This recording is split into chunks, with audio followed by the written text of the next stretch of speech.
आज के इस ट्यूटोरियल में हमारा टॉपिक है क्लोजर्स एंड स्कोप।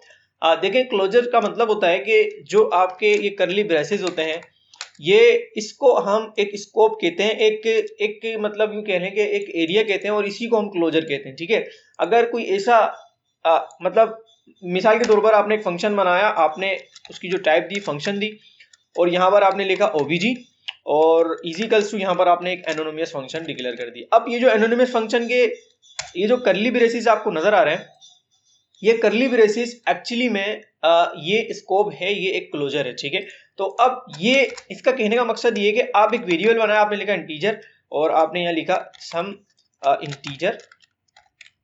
ठीक है, इजिकल टू आपने उसको दे दिया 12। ठीक है, अब ये जो आपने 12 दिया है ये वैल्यू यहाँ पर है और ये क्लोजर जो आपको नजर आ रहा है ये इस वैल्यू को यहाँ पर एक्सेस कर सकता है इजीली। तो मैंने यहाँ पर ऐसे किया और ये इजी प्लस इजिकल्स टू 1 कर दिया, तो अब ये वैल्यू जो है वो इंक्रीमेंट हो जाएगी। तो ये इस तरीके से अब हम वाइड मेन लेते हैं, चूंकि हमें इसे कॉल करना है। ठीक है, तो हम यहाँ पर इसे कॉल करते हैं। मैं इस ऑब्जेक्ट को लेता हूँ और इस ऑब्जेक्ट को यहाँ पर मैं इजीली कॉल कर सकता हूँ। ठीक है, मैंने यहाँ पर कॉल किया 1 बार 2 बार 3 बार, तो मैं जैसे जैसे इसको कॉल करूंगा इसकी वैल्यू इंक्रीमेंट होती चली जाएगी। ठीक है, इसको देखना है आपने, तो आप यहाँ पर इसको प्रिंट में ले लें, यहाँ पर भी इसको प्रिंट में ले लें।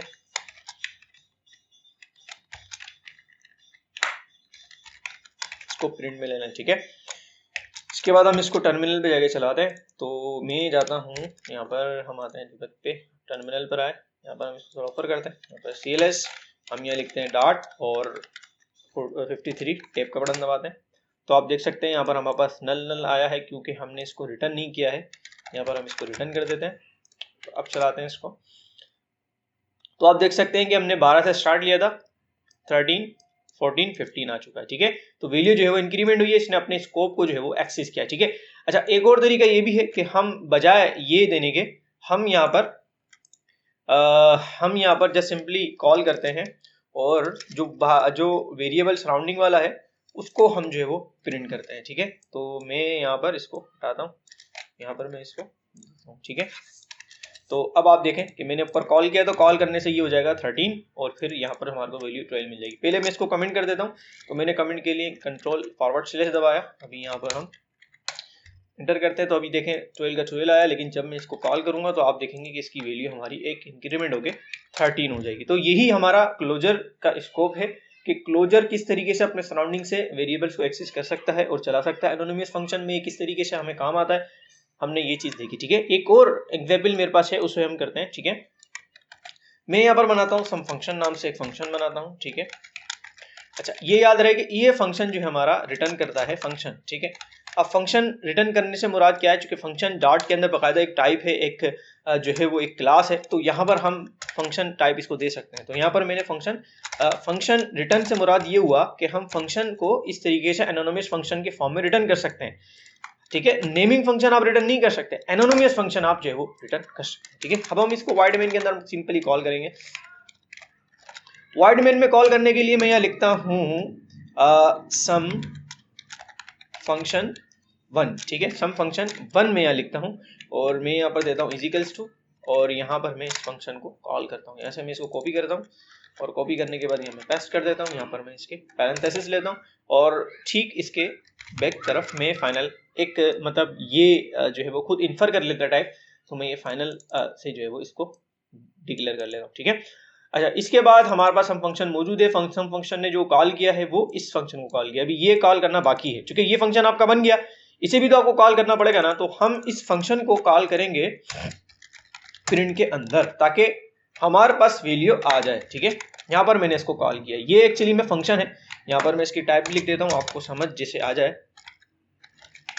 ये एक्चुअली में फंक्शन है, यहाँ पर हम कुछ वैल्यू जो है वो रिटर्न कर लेते हैं। मैंने जैसे 2 रिटर्न किया, तो 2 रिटर्न से मुराद क्या हुआ कि ये फंक्शन मैंने यहाँ पर फंक्शन इसको दिया। अब ये जो फंक्शन है इसको मैंने यहाँ कॉल किया, तो इसके बाद जो वैल्यू रिटर्न में आई है वो एक्चुअली में 2 वैल्यू इसके पास मौजूद है। तो मैं जब प्रिंट में चलाऊंगा तो ये रिटर्न हमारे पास क्या करेगा, 2 करेगा। इसको हम जो है वो थोड़ा सा अच्छे उसमें लिखना चाहें तो हम यहाँ पर ऐसे करके इसको ले लेते हैं। इसके पीछे हम लिखते हैं, यहाँ पर हम यहाँ पे लिखते हैं सम फंक्शन 1।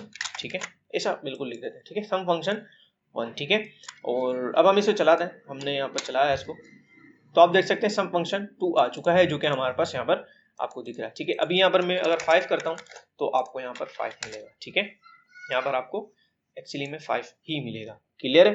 अच्छा, अब आपने बोला भाई ये 1 है, तो मैंने कहा भाई मैं 2 भी बना सकता हूँ, तो मैंने यहाँ पर लिखा सम फंक्शन 2 कर दिया, और इसको मैं ऐसे कॉपी करता हूँ और यहाँ पर मैं लेकर आ जाता हूँ, इसको मैं यहाँ पर 2 कर देता हूँ और इस फंक्शन को यहाँ पर मैं कॉल कर देता हूँ। ठीक है, तो अभी आप देखें कि मैंने इसको चलाया तो आप देख सकते हैं दोनों को 5 5 यहाँ पर मिला है। ठीक है, अब सम फंक्शन को मैं 2 बार कॉल करता हूँ। ठीक है, सम फंक्शन को मैंने कितनी बार कॉल किया? 2 बार, और इसको 1 बार कॉल किया।